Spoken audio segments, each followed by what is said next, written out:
कहावत है कि जो करते हैं शर्म बाबा के दरबार में, जो करते हैं शर्म उनको फूट जाती है करम। बताइए, नेटवर्क वो है धरती है, नेटवर्क वो है धरता है जहाँ टावर होता है, और ताली वही बजाते हैं जिनको दोनों हाथ में पावर होती है। जरा ताली बजा के दिखा दीजिए, क्या बात है। कहावत है कि गन्ने का रस का जूस कहते हैं, गन्ने का रस का जूस कहते हैं। अच्छा, जो ताली नहीं बजाते हैं माता के दरबार में उनको महाकंजूस कहते हैं। कि भंगियो लादा भैया और थोड़ा फैला के बाबू सुना हो, ये हमर सोनमा कि भंगियो लादा और धतुरवो लादा, हम बेलपतियो लादा ए राजा जी जय हो। अरे मनवा में लागल हमरो लादा बाचा रचवा का राजा ए राजा जी, मनवा में लागल हमरो लादा बाचा रचवा का राजा ए राजा जी। भंगियो लादा धतुरवो लादा पतियो लादा ए राजा जी, भंगियो लादा धतुरवो लादा पतियो लादा ए राजा, भंगियो लादा धतुरवो लादा पतियो लादा ए राजा जी, भंगियो लादा धतुरवो लादा पतियो लादा ए राजा। अरे मनवा में लागल हमरो लादा बाचा रचवा का राजा ए राजा जी, मनवा में लागल हमरो लादा बाचा रचवा का राजा ए राजा जी, मनवा में लागल बाचा रचवा का राजा ए राजा जी, मनवा में लागल हमरो लादा बाचा रचवा का राजा भोला जी।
हमारे कौन लगे जी? अच्छा ये भाई दीदी की तरफ से बहुत बहुत आशीर्वाद है यहाँ हाई माई के दरबार में, बाबा के दरबार में। अच्छा ड्रेसाली जी क्या बात है, झुक रही है।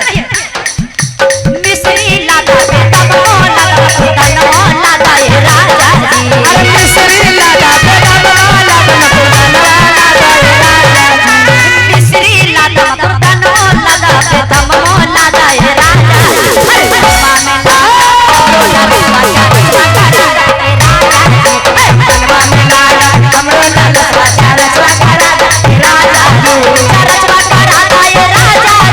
रचवा का राजा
कही बोल ननदी ऐतन दोसियो ऐतन भगिन मोय ऐतन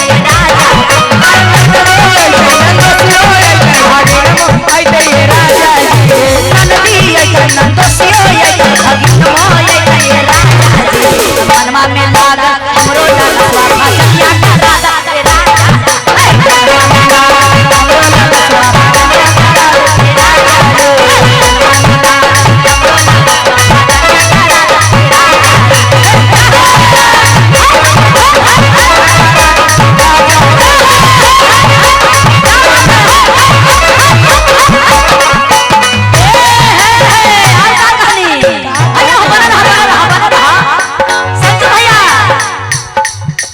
तोरे कारण माता भोले बाबा तोरे कारण माता तोरे कारण माता भोले बाबा तोरे कारण माता हमारा टोल बन जाए तोरे कारण माता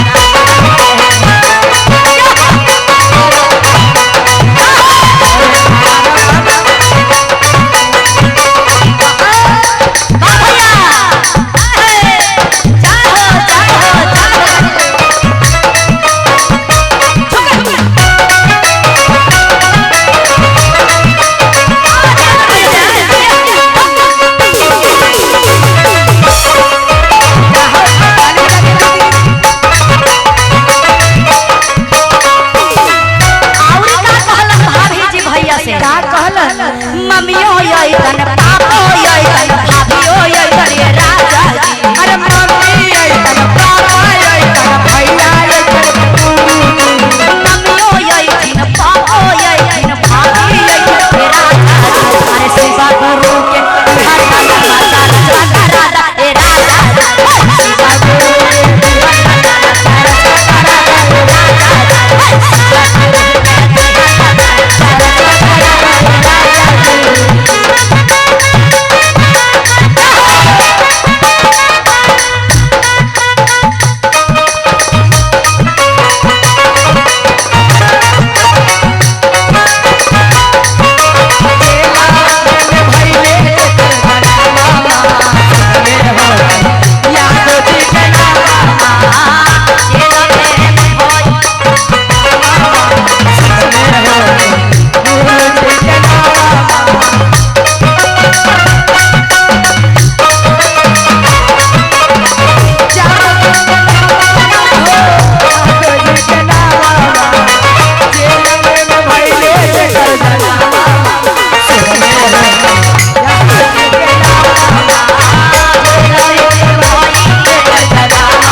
भैया मीठा मीठा बजाता है कंचन ऐतन काजल ऐतन रीतू ऐतन ये राजा जी कंचन ऐतन काजल ऐतन रीतू ऐतन ये राजा सखिया ऐतन सहेलिया ऐतन सबो ऐतन ये राजा जी दीदी ऐतन भैया ऐतन पूजा ऐतन ये राजा शिवा गुरु के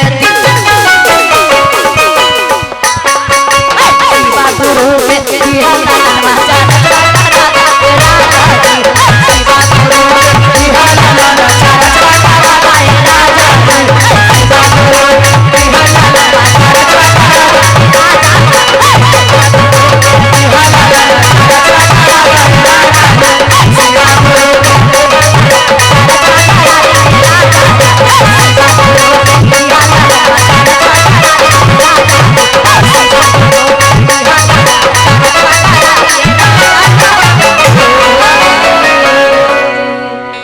शिव गुरु के दिहल ललनवा चढ़ जवा करा द ए राजा जी।